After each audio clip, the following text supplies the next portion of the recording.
एक छोटे से गांव में राहुल अपने बूढ़े पिता के साथ रहता था। काफी साल पहले एक बीमारी के कारण उसकी माँ उसको छोड़कर चली गई। तब से मोहन राहुल को पाल पोस कर बड़ा किए, लेकिन राहुल काफी आलसी और कामचोर था। उसके बूढ़े पिता एक जमींदार के खेत में दिन भर कड़ी मेहनत करते तो वहीं राहुल दिन भर सोता रहता। अरे राहुल बेटा, अभी तक तुम सोए हो? तुम्हें सुबह ही कहकर गया था कि कुछ बर्तन है उसे मांज देना, लेकिन तुम अपनी आलसीपन से कभी बाज नहीं आओगे। देखो बेटा, अगर तुम ऐसे ही दिन रात सोते रहोगे तो अपना जीवन कैसे बदलोगे? ओहो बाबा, मुझे माफ कर दीजिए। मुझे लगा अभी सुबह ही हो रहा है। आप चिंता मत कीजिए, मैं अभी बर्तन मांज देता हूं।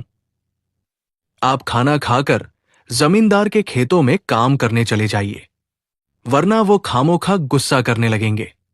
बेटा, अब मैंने जमींदार को साफ मना कर दिया है कि अब मैं उनके खेतों में काम करने नहीं जाऊंगा।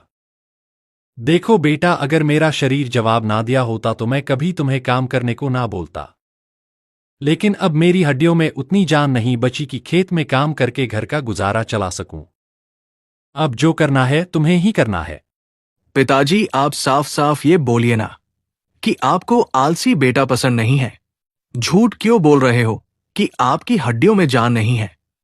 अच्छा, तो तुम्हें मेरी बात झूठ लग रही है?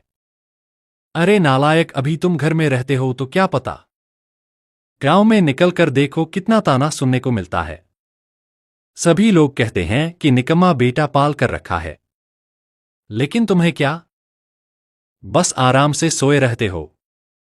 और हां, जब मर जाऊंगा तब तुम्हें पता चलेगा कि मैं झूठ बोल रहा था या सच। राहुल गुस्सा होकर घर से बाहर निकल जाता है और जंगल में जाकर एक पेड़ के नीचे बैठ जाता है। पता नहीं ये गांव वाले अपने आप को क्या समझते हैं। उन्हें क्या जरूरत थी मेरे पिता को बहकाने की? अगर मैं थोड़ा आराम कर लेता हूं तो उनको क्या हो जाता है?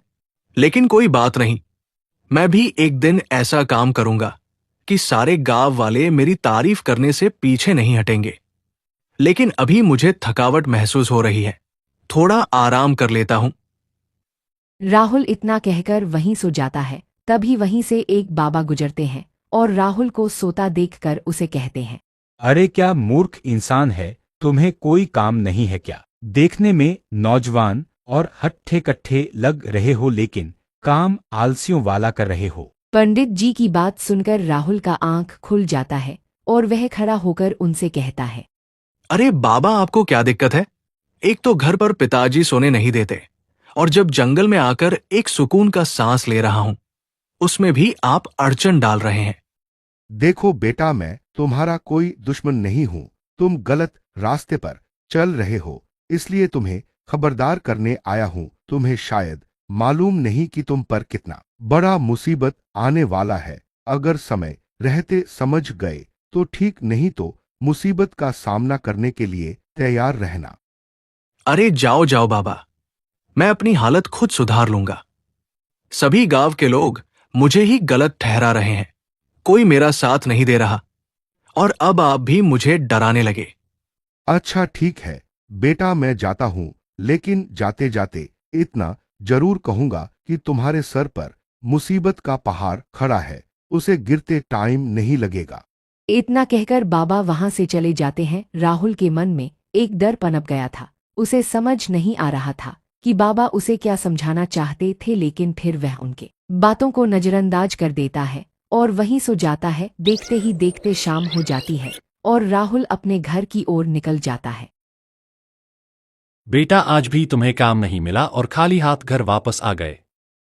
हे भगवान, यह लड़का मुझे चैन से मरने भी नहीं देगा। अरे नहीं पिताजी, आप ऐसा क्यों बोलते हैं? मैं काम की तलाश में निकला तो था, लेकिन सेठ जी ऐसा ऐसा काम दे रहे हैं जो मुझसे कतई नहीं होगा। लेकिन आप चिंता मत कीजिए, मैं कोई ना कोई काम जरूर ढूंढ लूंगा। बस आप मरने की बात मत करना। अगली सुबह होते ही राहुल बिस्तर से उठ जाता है और काम की तलाश में निकल जाता है। वह फिर से जंगलों में जाकर यही सोचने में समय बिता देता है कि आसान काम कैसे मिलेगा, और थक हार कर फिर से सो जाता है। ऐसे ही राहुल अब रोज करने लगता है, अपनी आलस को और बढ़ाता जाता है। और ऐसा दिन भी आ जाता है कि उसके पिता बिस्तर से उठ नहीं पाते हैं। काफी जोरों से उनकी तबीयत खराब हो जाती है। अब राहुल काफी परेशान हो चुका था क्योंकि ना तो घर में कुछ खाने को बचे थे और ना ही पैसा। राहुल बेटा, अब मेरा बचने की उम्मीद नहीं है। तुम अपना ख्याल रखना। अगर भूख लगे तो कोई भी काम कर लेना। काम छोटा बड़ा नहीं होता, इंसान का सोच छोटा बड़ा होता है। नहीं पिताजी, आप मुझे छोड़कर नहीं जा सकते। मैं अभी आपको हॉस्पिटल ले चलता हूं। मुझे उम्मीद है आप ठीक हो जाएंगे। राहुल अपने पिता को जल्दी से डॉक्टर के पास ले जाता है। उनकी हालत काफी ज्यादा खराब थी। डॉक्टर उन्हें चेकअप करके राहुल से कहते हैं, देखो राहुल, मैंने अभी उनका इलाज तो कर दिया है, लेकिन जल्द से जल्द ऑपरेशन नहीं किया तो उनको बचाना मुश्किल हो जाएगा। लेकिन डॉक्टर साहब, ऑपरेशन में तो पैसे लगेंगे। हाँ राहुल, पैसे तो लगेंगे, लेकिन तुम्हारे पास ज्यादा समय नहीं है। जितनी जल्दी तुम 5,000 जमा करोगे उतनी जल्दी तुम्हारे पिता का बचना आसान होगा। अगर देर हुआ तो शायद बचाना भी मुश्किल हो जाएगा, इसलिए तुम अभी से ही इंतजाम करना शुरू कर दो। नहीं नहीं डॉक्टर साहब, मेरे पिता को कुछ नहीं होना चाहिए। मैं तुरंत पैसे का इंतजाम करता हूं। बस आप उन्हें बचा लीजिए। ठीक है राहुल, मैं अभी इनको कुछ दवाइयां दे देता हूँ। इन दवाइयों से यह कुछ दिन आराम से रहेंगे, तब तक तुम पैसों का इंतजाम कर लेना। अब ले जाओ इनको घर। राहुल अपने पिता को घर ले आता है। उनकी हालत अब कुछ ठीक थी, लेकिन ऑपरेशन करना बहुत जरूरी था। राहुल को भूख लगा था, लेकिन घर में राशन ना होने के कारण भूखे ही सोने चला जाता है। लेकिन उसे नींद कहाँ से आएगी, इतनी बड़ी मुसीबत जो आई है। हे भगवान, अब पैसे कहां से आएंगे? पिताजी ठीक कहते थे कि बेटा मेहनत करो, आलस करने से कुछ नहीं होगा। अगर पिताजी को कुछ भी हुआ तो इसका जिम्मेदार सिर्फ और सिर्फ मैं ही होऊंगा। सुबह होते ही सेठ जी से पैसे उधार पर ले लूंगा और पिताजी का इलाज शुरू करा दूंगा, नहीं तो बीमारी बढ़ जाएगी। अगली सुबह होते ही राहुल पैसे उधार लेने के लिए जमींदार के यहाँ चला जाता है। अरे राहुल, तुम मेरे यहां। अब क्या हुआ? जब से तुम्हारा पिता मेरे यहां काम छोड़ा है तब से सारा काम रुका हुआ है, लेकिन तुम उदास लग रहे हो। क्या हुआ? सब ठीक तो है ना? नहीं सेठ जी, कुछ ठीक नहीं है। मेरे पिताजी का तबीयत बहुत जोरों की खराब है और डॉक्टर साहब 5,000 रुपए का मांग किए हैं।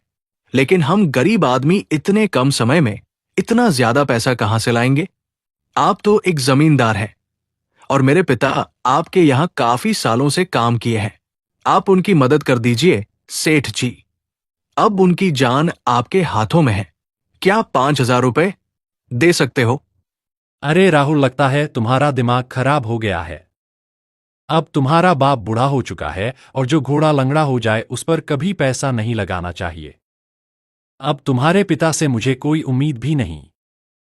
जैसे उसने मेरे काम को लात मारा, वैसे मैं भी तुम्हारे फरियाद को लात मारता हूं। चलो जाओ यहां से। 5,000 रुपए तो क्या, 5 रुपए भी देना पसंद नहीं करूंगा। राहुल को एक उम्मीद था कि जमींदार उसकी मदद जरूर करेगा, लेकिन उसके उम्मीद पर पानी फिर गया। बेचारा उदास गांव के मुखिया के पास जाता है, शायद यहाँ उसे कोई मदद मिल सके। राहुल मुखिया के पास भी हाथ पांव जोड़ता है, लेकिन उसे वहां भी कोई मदद नहीं मिलती। बेचारा उदास होकर जंगल में उसी पेड़ के पास जाकर बैठ जाता है, लेकिन आज उसको नींद नहीं आ रही थी। आज उसकी आंखों में एक डर झलक रहा था। हे भगवान, मुझे माफ कीजिए। आज मेरी आलस की वजह से कोई काम देने को तैयार नहीं हो रहा है और आपको तो पता ही है कि बिना काम मिले पैसे का इंतजाम कैसे होगा। आप मेरी मदद करें भगवान, मुझे मेरी गलती का पछतावा हो गया है। आज से मैं आलस नहीं करूंगा। राहुल पछतावा के आंसू बहा रहा था। उसे कोई राह नहीं दिख रहा था। तभी उसी रास्ते से वही पंडित गुजर रहा था और राहुल को रोता देख उसे कहता है, क्या हुआ बेटा? मुसीबत आई तो खून के आंसू रोने लगे। मैंने तुम्हें पहले ही आगाह कर दिया था कि तुम्हारा आलस तुम्हें एक दिन ले डूबेगा, लेकिन तुमने मेरी बात को मजाक में लिया और देखो आज तुम्हारी हालत बद से बदतर हो गई। मुझे माफ कर दीजिए बाबा, मैंने आपकी बात को हल्के में लिया। लेकिन बाबा, आज मुझ पर बहुत बड़ी संकट आई है। पिताजी का तबीयत काफी सीरियस है। डॉक्टर 5,000 रुपए का मांग किए हैं और मुझे गांव में कोई मदद नहीं कर रहा। अब आप ही कोई रास्ता दिखाइए बाबा, नहीं तो पिताजी मुझे छोड़कर चले जाएंगे। एक तो बचपन में ही माता जी चली गई, लेकिन अब पिताजी चले गए तो मैं अनाथ हो जाऊंगा। ठीक है बेटा, तुम्हें अपनी गलती का पछतावा है। यह सुनकर अच्छा लगा। यह लो बेटा, यह मेरी सख्ती से बनाया हुआ कुल्हाड़ी है। इसे लो और जंगल में ही लकड़ी काटना शुरू कर दो। यह कुल्हाड़ी तुम्हें थकने नहीं देगा और तुम्हारे अंदर दानव वाली शक्ति आ जाएगी। राहुल को एक रास्ता मिल चुका था। वह फटाक से कुल्हाड़ी को लेकर जंगल की ओर लकड़ी काटने निकल जाता है।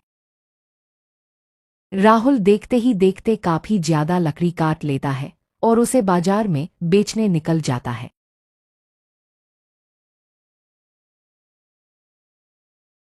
लकड़ी सूखा और अच्छा देखकर तुरंत ही उसका लकड़ी बिक जाता है और पैसे लेकर सीधा घर चला आता है। अरे वाह भगवान, आपने तो गजब कर दिया। इतना जल्दी मुझे 400 रुपए का मुनाफा हो गया। अगर ऐसे ही लकड़ी काटता रहा तो कुछ ही दिनों में 5,000 रुपए जमा हो जाएंगे। हे बाबा, आपकी कुल्हाड़ी में तो सच में जादू है। आपका बहुत बहुत धन्यवाद।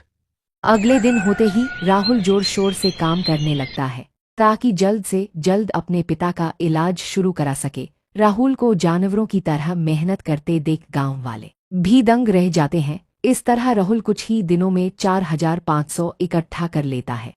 भगवान की कृपा से 4,500 रुपए का इंतजाम तो हो गया है। अब मुझे जल्द से जल्द 500 रुपए का इंतजाम और करना पड़ेगा, क्योंकि पिताजी का तबीयत दिन पर दिन और बिगड़ती जा रही है।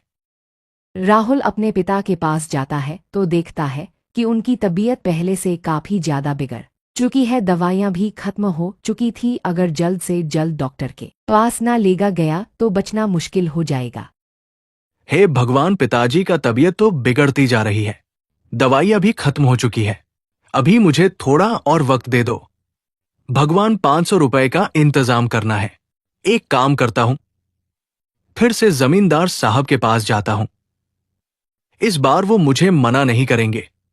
राहुल दोबारा जमींदार साहब के पास जाता है और 500 के लिए गिड़गिड़ाने लगता है। जमींदार राहुल को मजबूर देख उसका फायदा उठाने का सोचता है। राहुल को सख्त 500 का जरूरत है। अगर मैं इसी का फायदा उठाऊं तो मेरा काम कम पैसों में निपट जाएगा। अरे वाह रे जमींदार, तुम्हारे जैसा तेज बुद्धि का तो कोई सेठ है ही नहीं।